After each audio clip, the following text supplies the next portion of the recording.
Kansar merupakan sebuah bandar diraja dan salah satu bandar bersejarah bagi negeri Perak Darul Rizwan. Kuala Kansar juga merupakan kawasan pelancongan dan mempunyai pelbagai tempat-tempat bersejarah yang menarik untuk dikunjungi.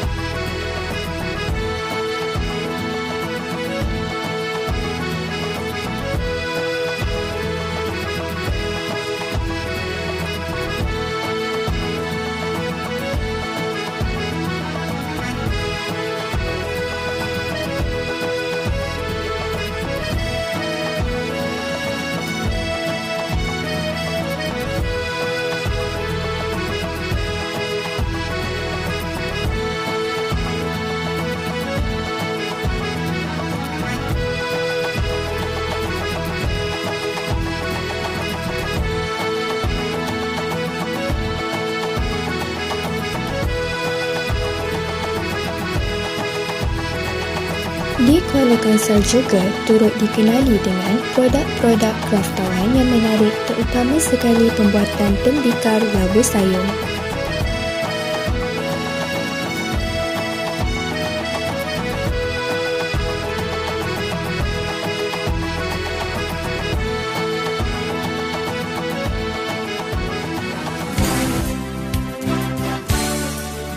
Mukim Sayong yang terletak di daerah Kuala Kansar, Perak Darul Rizwan terkenal dengan salah satu identiti negerinya iaitu Labu Sayong. Kampung Kuala Bedang yang terletak di Mukim Sayong ini mewah dengan sumber bahan mentah tanah liat yang khas untuk pembuatan labu sayong dan perusahaan labu sayong bermula di sini. Tahun demi tahun, perusahaan labu sayong semakin berkembang di kalangan waris asal pembuat labu sayong dari kampung tersebut ke sekitar Kuala Kansar. Pembuatan tembikar sememangnya telah wujud sejak dari zaman prasejarah lagi. Kemudian ia bersusul galur sehinggalah ke hari ini dengan kewujudan tembikar tradisi di semua negara yang masih kita dapat lihat pada hari ini. Terdapat beberapa versi sejarah pembuatan tembikar di Kuala Kansar dan salah satunya adalah berkisahkan Tok Kaluk yang dikatakan membawa labu sayong daripada Minangkabau ke Sayong pada zaman pemerintahan Sultan Iskandar Zulkarnain. Tok Kaluk yang mula menyumbangkan kebolehannya membuat labu sayong kepada penduduk kampung Kuala Bedang sehinggalah penduduk tersebut mahir membuat labu sayong dengan sendiri sehingga ke hari ini.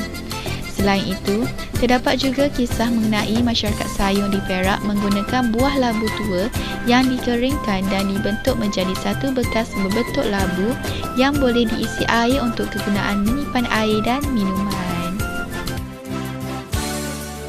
Encik Parit bin Zamari yang merupakan anak jati kampung Kuala Bedang, Kuala Kansar, Perak ini berpengalaman serta berpengetahuan dalam pembuatan labu sayong. Beliau yang merupakan generasi ketiga dalam pembuatan labu sayong ini yang diwarisi sejak turun-temurun lagi. Pengalaman beliau dalam pembuatan labu sayong ini telah banyak dipelajari sejak tamat zaman persekolahan dan beliau telah menyambung pelajaran dalam bidang kraftangan di salah satu institusi di Malaysia dan melanjutkan pengajian ke Jepun selama setahun. Kerana pengalaman dan pengetahuan ini, beliau dapat mengusahakan perusahaan labu sayong yang bernama KZ Craft. Bahan asas utama yang diperlukan untuk menghasilkan labu sayong ini adalah tanah liat. Pemilihan tanah liat adalah penting bagi menjamin kualiti labu sayong yang dihasilkan.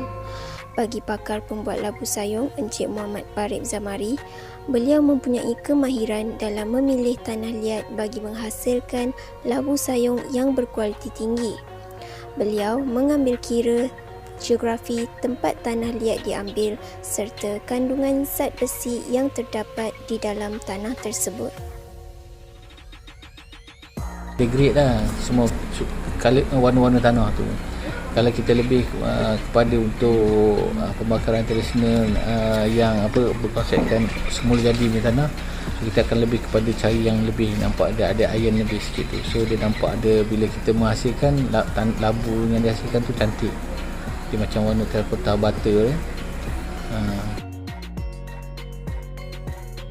Ini memanglah satu kaki. Biasa penjumpa tanah liat pun satu kaki daripada paras atas tu biasanya dia banyak kepada ialah tanah yang dipijak-pijak kan.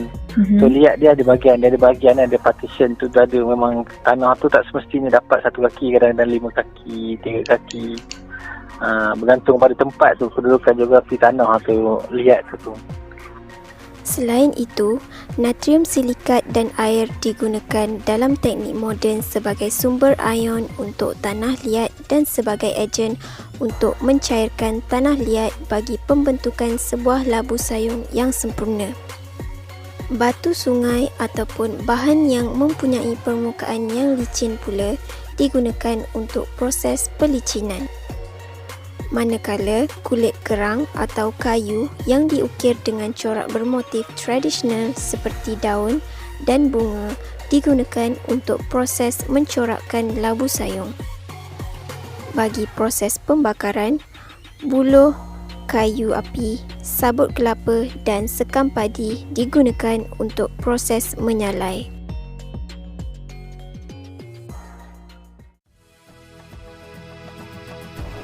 Teknik menggunakan tangan merupakan salah satu cara dalam pembuatan labu sayung. Teknik ini lebih dikenali sebagai teknik tradisional, memandangkan ia telah lama digunakan pada zaman dahulu. Teknik tangan memerlukan pembuat labu sayung untuk menggunakan cara manual bagi menghasilkan labu sayung. Menurut Encik Parit, teknik menggunakan tangan adalah berbeza sepenuhnya dengan teknik moden yang diguna pakai pada hari ini. Proses pertama dalam pembuatan labu sayung semestinya untuk memilih tanah liat yang sesuai. Dengan menggunakan cangkul, tanah liat akan dimasukkan ke dalam bumi dan kemudiannya akan mula dijemur sehingga kering di bawah panas matahari. Ia kebiasaannya akan memakan masa dalam 1 sehingga 3 hari untuk kering sepenuhnya bergantung kepada cuaca pada hari tersebut. Tanah liat akan mula kelihatan sedikit putih dan kelabu apabila ia telah mulai kering. Tanah liat yang telah pun kering akan ditumbuk menggunakan mesin kaki untuk memastikan pasir dan debu yang terhasil cukup halus untuk digunakan dalam proses pembuatan labu sayung.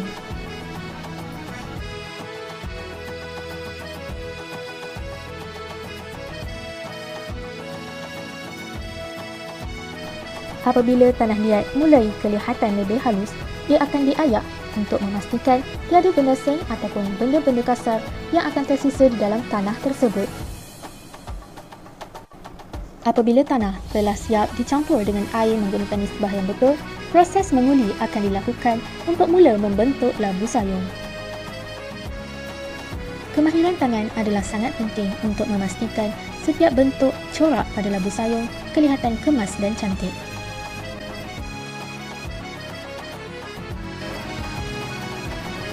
Apabila labu sayung kelihatan sedikit kering, proses pencantuman untuk bahagian labu sayung akan dilakukan.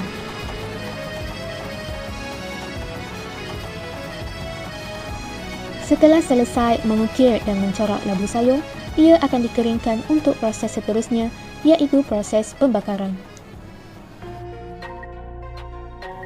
Bagi pembuatan labu sayung melalui teknik moden, ianya melibatkan penggunaan mesin dan acuan. Tanah akan dikumpul dengan menggunakan mesin penggeruk tanah kerana ianya dapat mengumpul tanah dalam kuantiti yang banyak.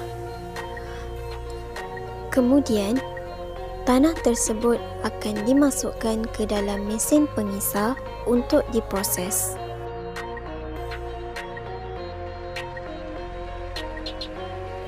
Setelah itu, ianya akan ditapis dengan menggunakan penapis.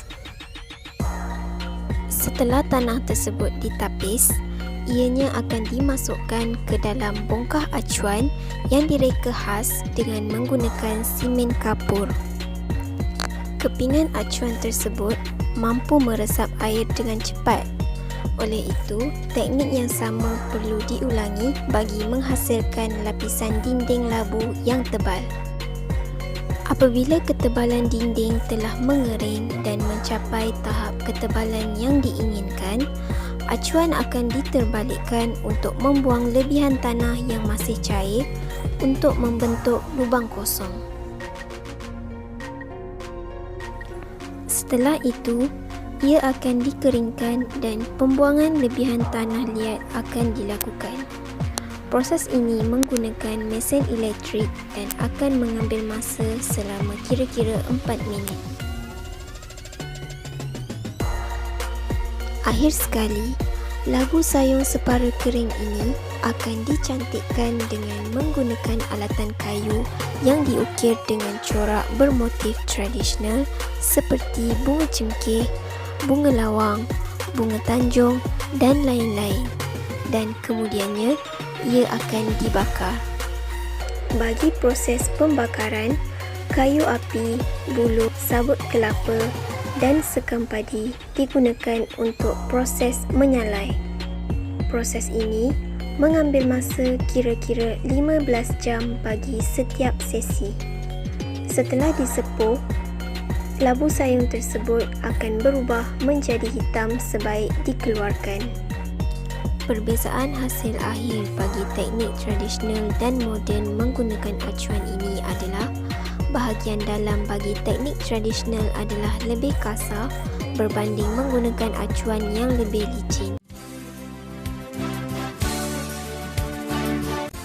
Berapa banyak jenis labu sayung yang terdapat di Malaysia? Sepatutnya kalau ikut dari sejarah dia, labu ni dicipta sebanyak 7 jenis labu lah. Daripada 7 jenis tu adalah hasil ciptaan orang dulu lah.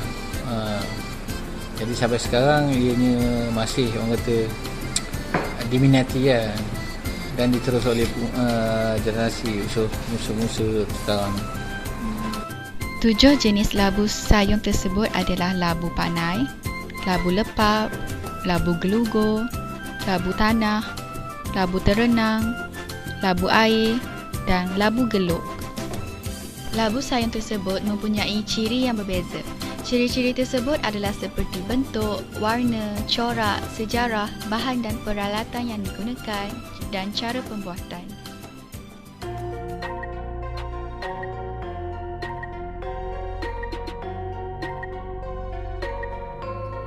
Pada zaman dahulu, masyarakat sayung di negeri Perak menggunakan tembikar labu sayung untuk kegunaan menyimpan air dan minuman. Perubahan zaman yang semakin moden kini telah menyebabkan pembuatan labu sayung juga semakin berubah, iaitu dari segi corak pembuatannya yang menarik dan terdiri dari pelbagai bentuk dan warna. Kini, masyarakat menggunakan labu sayung sebagai perhiasan di rumah, misalnya untuk kegunaan pasu bunga, bekas minuman dan makanan, hadiah untuk majlis perkahwinan, majlis rasmi dan sebagainya.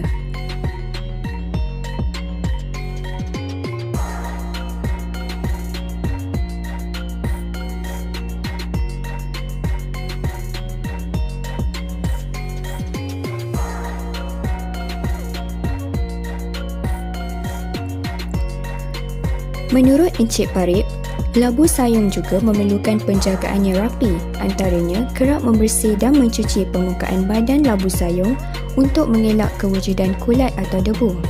Di samping itu juga, cara pengendalian yang betul iaitu dengan memegang labu sayung menggunakan kedua-dua belah tangan bagi mengelakkan ianya terjatuh kerana strukturnya yang licin dan tidak bertangkai. Selain itu juga, labu sayung tidak perlu disimpan di tempat yang tertutup dan tidak boleh terlalu terdedah kepada cahaya yang panas kerana tindak balas haba yang berlebihan boleh menyebabkan air yang disimpan di dalam labu sayung menjadi kurang sejuk. Labu sayung pastinya sudah tidak asing lagi dalam kalangan masyarakat kita, terutamanya bagi masyarakat negeri Perak.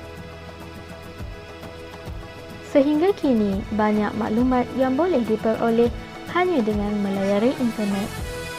Topik labu sayung sudah biasa disiarkan di dada akhbar, malahan di kaca TV. Bahkan, terdapat segelintir pengkaji yang menggunakan topik labu sayung sebagai tajuk utama bagi kajian mereka. Bagi sesiapa yang menginginkan maklumat mengenai labu sayung, pastinya akan memperoleh dengan mudah, sama ada dari kajian akademik mahupun dalam laman web yang tidak rasmi seperti blog, laman sosial dan sebagainya. Yelah, biasa kalau main soalan ni memang biasa selalu dapat tu harapan semua kan. Harapan ni kita masih kekal lah. Lagu Sayung ni ada generasi yang akan seterusnya akan meneruskan perusahaan ni. Sebab ni perusahaan warisan terutamanya orang Melayu kita lah masih nak kan. Jadi kerah warisan ni pada saya boleh bertahan dan boleh lebih bersinar lagi lah.